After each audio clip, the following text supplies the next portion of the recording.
جو آیت کریمہ میں نے خطبے میں پڑھی ہے یہ سورت نمبر 33 سورت احزاب ہے، اور اتفاق سے سورت نمبر بھی 33 ہے، آیت نمبر بھی 33 ہے۔ اسے آیت اہل بیت کہتے ہیں۔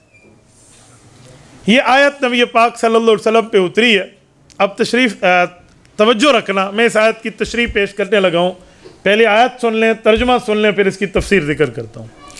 رب کریم فرماتے ہیں انما یرید اللہ، بے شک اللہ تعالیٰ کا ارادہ یہ ہے، لیذھب عنکم الرجس، آپ سے پلیتی کو دور لے جائے، اہل البیت، اے نبی کے گھر والوں، ویطہرکم تطہیرا، اور تمہیں پاک کر دے جیسے پاک کرنے کا حق ہے۔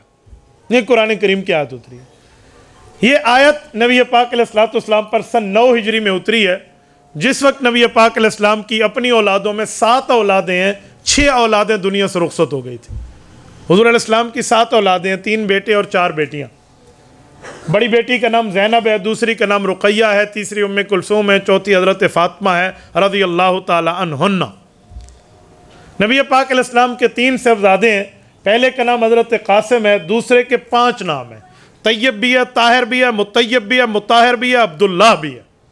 5 نام اسی لیے ہیں کہ یہ اعلان نبوت کے بعد پیدا ہوئے ہیں، تو طیب، طاہر، مطیب، مطاہر، عبداللہ کا مطلب کہ انہیں شرک سے پاک زمانے میں پیدا اللہ نے کیا ہے۔ اور نبی پاک علیہ السلام کے تیسرے بیٹے ہیں ابراہیم، تو یہ 3 بیٹے ہیں، تو یہ 7 اولادیں ہوئیں۔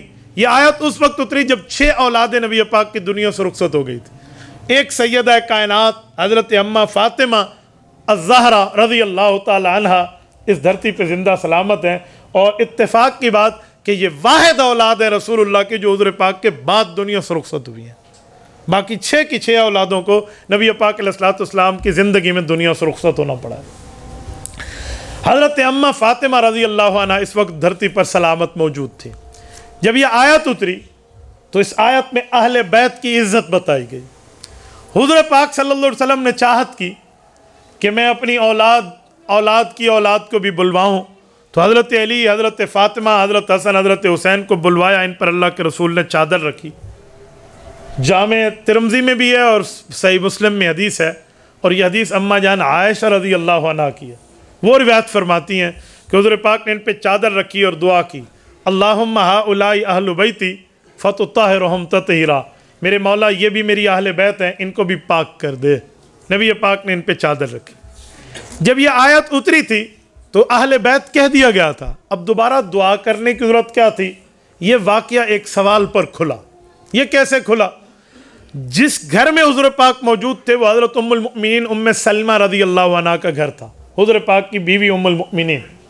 حضرت ام سلمہ کہتی ہیں جب چادر رکھ کے حضور پاک میرے ہی گھر میں دعا کر رہے تھے حضرت حسن، حضرت حسین، حضرت فاطمہ، حضرت علی رضی اللہ عنہم کے لیے، تو فجذبہ من زاویہ، میں نے ایک کونے کو اٹھایا، لأنی ادخل معہم، کہ اس چادر میں میں بھی داخل ہو جاؤں، میں بھی دعا کا حصہ بن جاؤں۔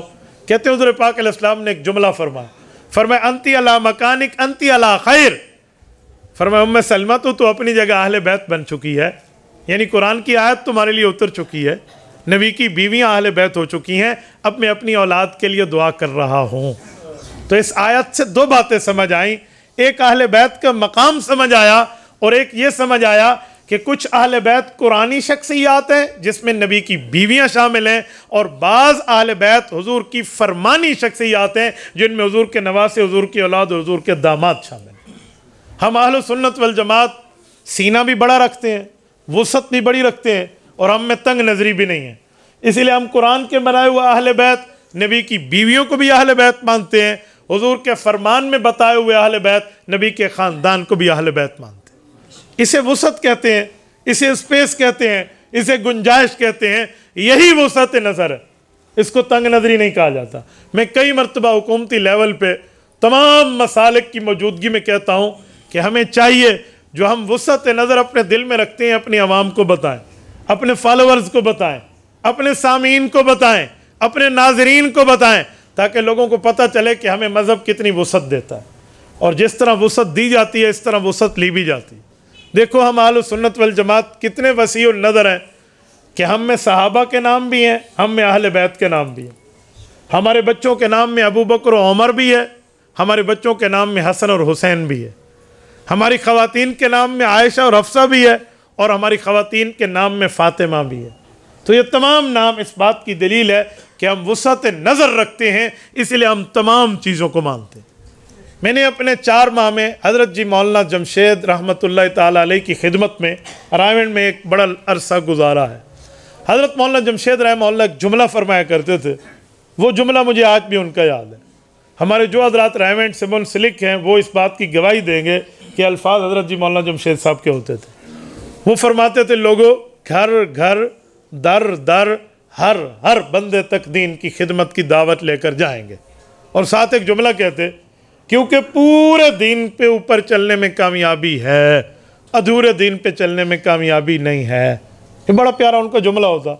تو یہ جب میں اہل بیت کی بات پڑھتا ہوں نا، کہ قرآن نبی کی بیویوں کو اہل بیت کہتا ہے اور حضور کا فرمان نبی کے خاندان کو اہل بیت کہتا ہے، تو ہم پوری شریعت کو مانتے ہیں، اس لیے قرآن والے اہل بیت بھی مانتے ہیں، حضور کے فرمان والے اہل بیت بھی مانتے ہیں۔ تو پھر یہ اشارہ ہے کہ پورے دین پہ چلنے میں کامیابی ہے، ادھورے دین پہ چلنے میں کامیابی نہیں ہے۔ قرآن والی اہل بیت بھی اہل بیت ہیں، نبی کے فرمان والے اہل بیت بھی اہل بیت ہیں۔ لیکن میں بات جس عنوان پہ کر رہا تھا وہ حضرت حسین ہے۔ تو یہ آیت کریمہ اہل بیت کے لیے اتری، نبی پاک نے اس کی گنجائش میں مزید وسعت پیدا کر دی۔ تو جیسے یہ آیت نبی کی بیویوں کے لیے ہے، ویسے یہ آیت سب سے ہوتے ہوتے حضرت حسین کے لیے بھی۔ تو سیدنا امام حسین رضی اللہ تعالیٰ عنہ کا تذکرہ قرآن کریم کی اس آیت میں بھی موجود ہے۔